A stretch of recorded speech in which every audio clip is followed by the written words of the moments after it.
हज़रत अनस बिन मालिक कहते हैं मैं हुजूर का खादिम हूँ, मेरी अम्मा खिदमत के लिए छोड़ के गई, पर हुजूर जब भी मुझे बुलाते कहते या बुनैया, ओ मेरे प्यारे बेटे।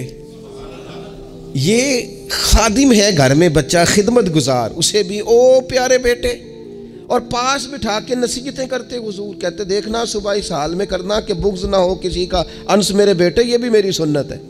हज़रत उम्मे खालिद रज़ी अल्लाह ताला अन्हा कहती मैं छोटी सी थी, मैंने जर्द रंग की कमीज़ पहनी थी, मेरे अब्बा जी मुझे हुजूर के पास ले गए। कहती कोई अजीब ही नूर वाला माहौल था, मैं पहुँच गई तो हुजूर मेरा कुर्ता देख के ना तो कहने लगे कितनी प्यारी लग रही है बेटी। कहती मैं हुजूर की मोहरे नबुव्वत से खेलने लगी। मेरे अब्बा जी मुझे कहने लगे इधर हट, ये क्या कर रही है? तो हुजूर फरमाने लगे ठहर जाना, बच्चे तो बच्चे ही होते हैं, इसे खेलने दे। मैं खेलती रही और हुजूर मुझे दुआएं देते रहे। कहा अल्लाह करे तू ये कपड़ा पुराना करे। क्या मतलब कि अल्लाह करे तेरी उम्र दराज हो, अल्लाह तुझे बेटा लंबी उम्र अता करे। हुजूर बच्चों के साथ मोहब्बत करते, उनसे प्यार करते, उनके साथ रसूल पाक अलैहिस्सलाम का खास शफकत का मामला। इनको ज़रूरत होती है हमारी, इनको हाजत होती है हमारी, लेकिन हमारे लहजे की तलखी, हमारे लफ्ज़ों की तुरशरुई, काम के नाम पर, संवारने के नाम पर। और फिर आपको पता है ये जो बच्चों में अदल करने का क्यों कहा गया भला, कि अपनी औलाद में अदल करो। फरमाया हुजूर ने अल्लाह से डरो और औलाद में इंसाफ करो। क्यों कहा गया? वो इसलिए कहा गया कि एक बच्चे से आप प्यार कर रहे हैं तो दूसरा भी आपके बारे में उतना ही जज्बाती है, वो आपसे उतनी ही मोहब्बत करता है। आप एक की तारीफ़ें किए ही जा रहे हैं, दूसरे को आपने नज़रअंदाज कर दिया, तो अल्लाह की बारगाह में इसका भी जवाब देना है। हुजूर अलैहिस्सलाम ने फरमाया डर अल्लाह से, इंसाफ कर अपने बच्चों के अंदर। इसलिए शारहीन हदीस ने लिखा है किसी बच्चे के मुंह पे 2 दफ़ा बोसा ना देना और एक के मुंह पे 1 दफ़ा। फरमाया अगर एक को 1 बोसा दिया तो दूसरे को भी 1 ही दे, और अगर दूसरे को 2 दिए हैं तो फिर पहले वाले को भी इंसाफ कर, अदल कर, मोहब्बत में भी, अता करने में भी, प्यार करने में भी, नवाजने में भी।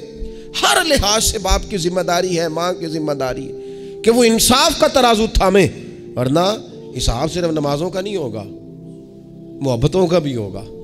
हिसाब सिर्फ ज़कातों का नहीं होगा, तेरी उल्फतों का भी हिसाब होगा।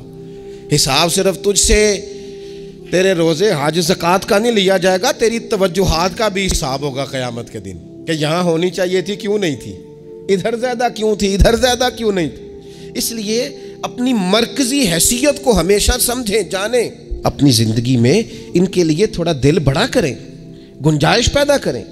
इनको हमारी हाजत है, हमारी मसरूफियात ने, हमारे कारोबार ने, हमारे ताल्लुकात ने हमारे बच्चों से उनका बचपन छीन लिया है। हम वो सारी, आपने वो हदीसें सुनी है तो किस लिए सुनी है? ये सिर्फ शान इमाम हसनैन नहीं है, ये तालीम उम्मत भी है कि नबी पाक अलैहिस्सलाम ने कंधे पे बिठाया हुआ है इमाम हसन और हुसैन को, कंधों पे। और एक सहाबी ने जब कहा कि कितनी प्यारी सवारी है, तो महबूब फरमाने लगे सवार भी तो देख कितना सोना है, तो देख तो सही। तो ये आप मेरी बात को समझे ना, क्या कोई कमी थी वहाँ? फरिश्ते नहीं हाजिर हो जाते 2 मिनट में हर खिदमत के लिए? सहाबा जान कुर्बान करने को तैयार नहीं होते, लेकिन हुजूर ने क्यों कंधों पे उठाया? ताकि मुझे तुझे समझ आ जाए कि बच्चों को कंधों पे उठाना भी कोई कमाल है। तो अपनी ज़िंदगी में वो खूबसूरती, और फिर नबी पाक अलैहिस्सलाम बच्चों की तरबियत जब करते तो बड़े खूबसूरत अंदाज में। आपको पता है सहाबा फरमाते हैं बच्चे खेल रहे होते थे तो हुजूर जब गुजरते थे तो बच्चों को अस्सलामु अलैकुम कहते थे। नबी पाक बच्चों को सलाम करते, हुजूर फरमाते अस्सलामु अलैकुम, बच्चों को सलाम करते और पहल करते सलाम लेने में। आप बच्चों को सलाम करना शुरू कर दें, उम्मीद है बच्चे भी सबको सलाम करना शुरू कर देंगे। लेकिन ये शिकवा करना कि लो जी मैं इतना बड़ा बुजुर्ग आदमी हूँ, मैं इतना बड़ा पढ़ा लिखा हूँ, मेरी ये शख्सियत है, आपने मुझे सलाम ही नहीं किया, ये तो मुफ्त का रट्टा है। हुजूर बच्चों को सलाम करते ताकि बच्चों को अस्सलामु अलैकुम की समझ आ जाए। ये बच्चों को सिखाएं, उन्हें याद कराएं, और उसका तरीका ये है कि आप उनको सलाम लेने में पहल करें, आप उनको सलाम कहें। हाँ, सिखाने के लिए आप उनसे मुतालबा कर सकते हैं कि यार मैंने सलाम कहा है, तुम्हें जवाब देना चाहिए था, हमने क्यों नहीं दिया, ताकि उनको समझ आ जाए कि ये अस्सलामु अलैकुम और वालेकुम अस्सलाम ये एक सुन्नत है। फिर अल्लाह के प्यारे रसूल सल्लल्लाहु ताला अलैहि वसल्लम बच्चों को छोटी छोटी चीज़ों के आदाब सिखाते। हुजूर तशरीफ़ फरमा थे तो एक बच्चा अंदर आ गया, अस्सलामु अलैकुम कह के दाखिल हो गया तो महबूब करीम ने बड़ी मोहब्बत से बड़े खूबसूरत लहजे में फरमाया, बेटा वापस जाओ, पहले इजाज़त लो, फिर सलाम लो, जब इजाज़त मिल जाए फिर अंदर आना। उस लहजे में इतनी खूबसूरती थी कि उस बच्चे के दिल की गहराई तक मैं समझता हूँ बात उतर गई होगी। वो वापस गए, उन्होंने जाके इजाज़त मांगी, इजाज़त मिली और सलाम लेके वो दरवाज़े रसूल पे हाज़िर हो गए। बच्चों के साथ ख़ास मोहब्बत, ख़ास दिलचस्पी। एक दफ़ा मैं हरमैन शरीफैन हाज़िर था, मेरे बिल्कुल सामने अगली सफ़ में नमाज का टाइम हो जाता है जब, तो आहिस्ता आहिस्ता लोग ज़्यादा आने शुरू हो जाते हैं, तो ज़्यादा रश हो रहा था, लोग ज़्यादा जमा थे। तो एक बुज़ुर्ग थे, तो वो अपने दामाद से, उनकी गुफ्तगू से अंदाज़ा हुआ, मैंने कान तो नहीं लगाए हुए थे लेकिन बुज़ुर्ग गुस्से में बोल रहे थे तो बोल ही ऊँचा रहे थे ज़रा। तो वो कह रहे थे अपने दामाद से कि बेटा तू है तो जवाई है, अब तेनू मैं गल करना मुनासब तो नहीं समझदा, पर ये कि बच्चे तो आपने मेरे ज़िम्मे लगा दिए, वो मुझे ना इबादत करने देते हैं, ना कुरान पढ़ने देते हैं, नाना नाना कह के मेरे पीछे ही भागते रहते हैं। तो मैं हाज़िर हूँ, लेकिन थोड़ा सा ना इनको समझाएं और कायल करें, यहाँ आके मुझे ज़रा अल्लाह अल्लाह करने दें। तो वो बच्चा माजरत खाना अंदाज में अपने ससुर को, बुज़ुर्गों को थोड़ा सा कायल करने की कोशिश कर रहा था कि चलें अब ख्याल करेंगे, हम कहते तो बड़ा हैं कि हमारे साथ आएँ, लेकिन वो आपके पीछे जाते हैं, करें क्या। तो अब मुझसे न रहा गया, मैंने उनसे कहा बुज़ुर्गों मुनासिब तो नहीं, लेकिन आप बोले ऊँचा है तो सोन साहब ने लिया है, आपकी ज़ाती बात है, अगर इजाज़त दें तो एक जुमला कह दूँ। तो पलट के मेरी तरफ देख के कहने लगे मौलवी साहब आखो। तो मैंने उनसे कहा बड़े खुश नसीब नहीं, इस मस्जिद में बैठकर नवासों का ख्याल रखना और उनसे प्यार करना, ये तो मदीने वाले रसूल का तरीका है। और ई सादत बज़ोरे बाजू नेस्त तान बख्शंदा खुदाए बख्शन। कुछ सादतें ऐसी होती हैं जो बाजू की कुव्वत से नहीं मिलती, तभी मिलती हैं जब रब अता करता है। तो मैंने कहा यहाँ तो नवासों से खेलना हुजूर का तरीका है। बाज़ चीज़ों में अल्लाह असर रखता है। थोड़ी देर खामोश रहे, फिर मैंने उन्हें आंसू पूंछते भी देखा। कहने लगे अल्लाह तुहाडा भला करे, लो भाई पुत्र हुण तुसीं भावें आराम करो।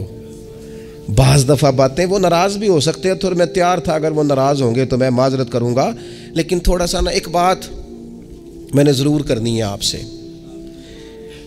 मुझे बड़ा मज़ा आया, मुझे पता नहीं अब वो कालम नवीस ज़िंदा हैं कि नहीं, अब्दुल कादिर हसन होते थे, उन्होंने एक बात लिखी थी, मुझे बड़ी याद रह गई, और जिस दिन मैंने पहली दफ़ा पढ़ी थी मैं रोया भी बड़ा।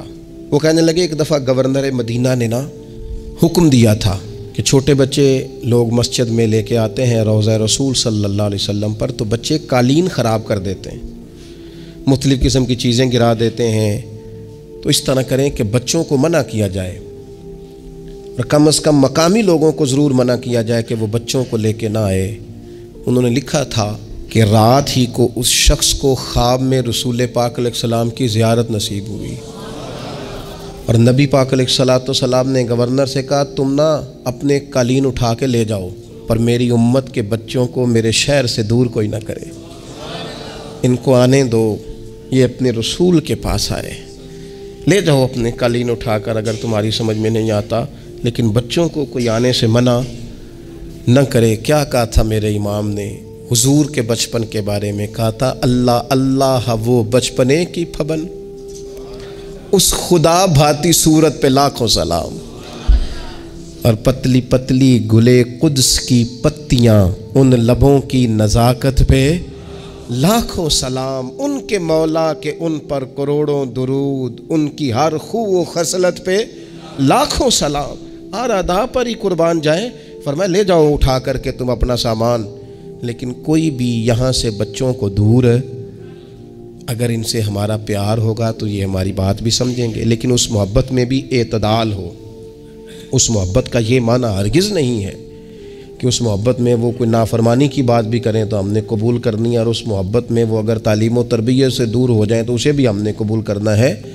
लेकिन ऐसा ना करें कि बिल्कुल माहौल इस तरह का हो कि एक खौफनाक मंज़र पेश करे। उनकी तालीम तरबियत तभी होगी जब उनसे हमारी मोहब्बत होगी।